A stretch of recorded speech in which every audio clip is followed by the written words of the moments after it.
ពួកឯងទាំងអស់គ្នាអ្នកណាស៊ីរួចក៏ដោយមិនតាន់ស៊ីរួចក៏ដោយប្រញាប់ថយចេញបើយឺតយ៉ាវក៏មិនទោសថាដំបងនៅក្នុងដៃយើងអត់ភ្នែកឆាប់ឡើងទឹកដីជីងលីងតូចមួយមានមនុស្សពួកកង់កាច់បែបនេះនៅនាងធំត្រូវការខ្ញុំទៅដោះស្រាយទេមិនបាច់ទេចាំមើលសិនទៅឆាប់សិនពួកលោកចង់ធ្វើអី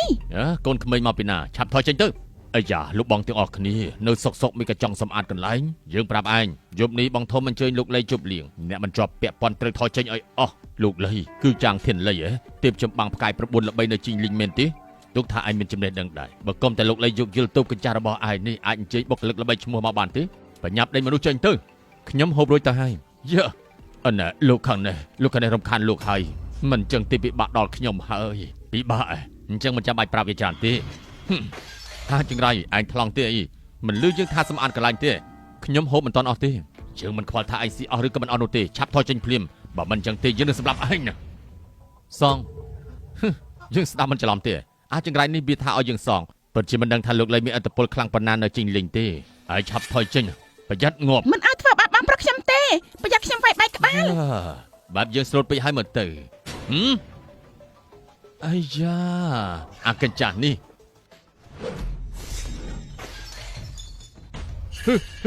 ហោះទៅបាត់ហេបងធំបងចាំមិនហើយមកខ្ញុំគ្រាបងឡើងនៅឲ្យស្ងៀមបាក់ហើយ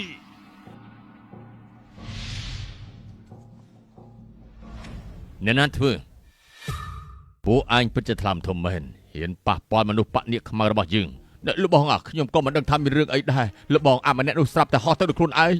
មិនថាណាជាអ្នកធ្វើនោះទេសំខាន់មនុស្សរបស់យើងមានរបួសពួកអញត្រូវតែលះបង់តម្លៃវិញហើយលើនេះឆាប់លុតជង្គង់សុំទោសគ្នារបស់យើងបន្ទាប់មកត្រូវបំបាក់ជើងខ្លួនឯងមកខាងប្រហែលជាយើងទុកជីវិតឲ្យរស់ជាមិនដែរចាំងធានលីបង្រៀនពួកឯងឲ្យធ្វើអញ្ចឹង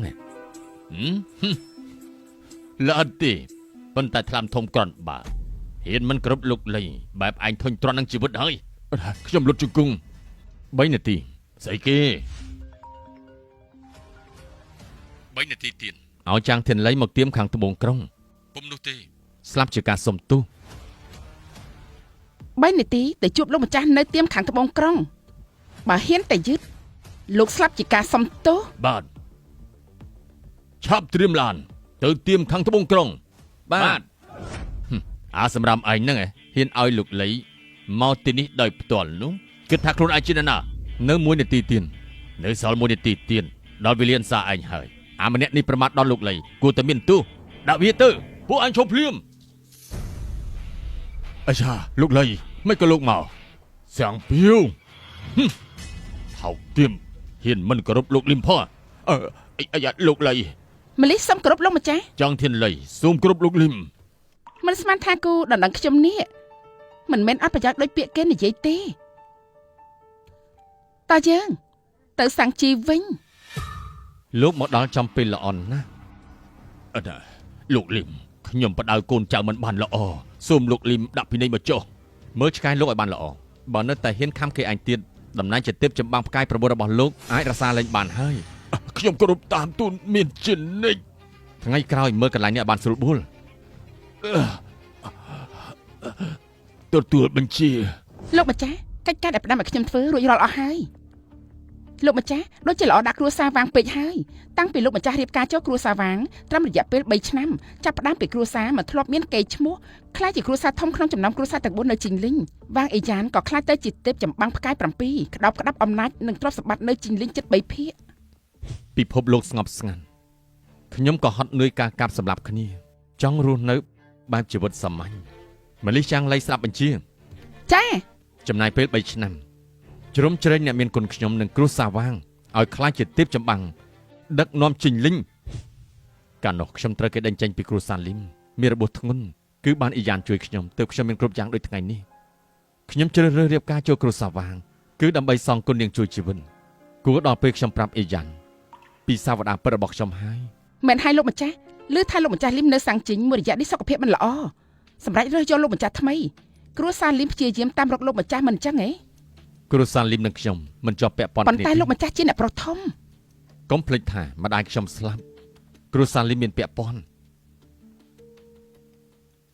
អាឡូអ្នកនាងឈិន លៀមឈិនមិនខ្វល់ថាលោកកំពុងធ្វើអីទេលោកម្ចាស់ខ្ញុំបញ្ជាឲ្យលោកមកអอฟហ្វិសត្រឹម3នាទីទៀតហួសពេលមិនចាំទេ ជូនខ្ញុំទៅក្រុមហ៊ុនគ្រួសារវាងអ្នកនាងឈិនអ៊ីយ៉ានរកខ្ញុំមានការអីដែរ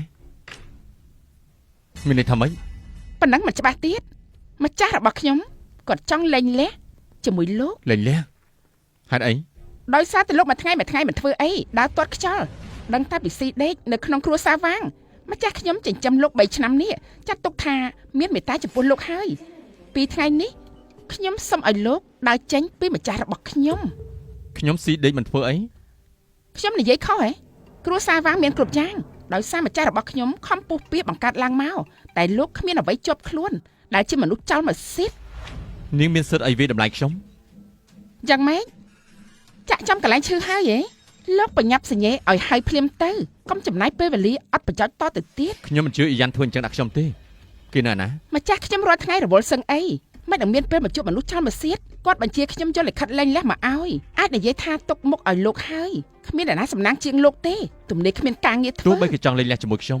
គួរផ្ដល់ហេតុផលសមរម្យឲ្យខ្ញុំពុំនោះទេខ្ញុំមិនព្រមសញ្ញេទេ លឹមឈិននិស័យយើងត្រូវចប់ហើយសញ្ញេទៅ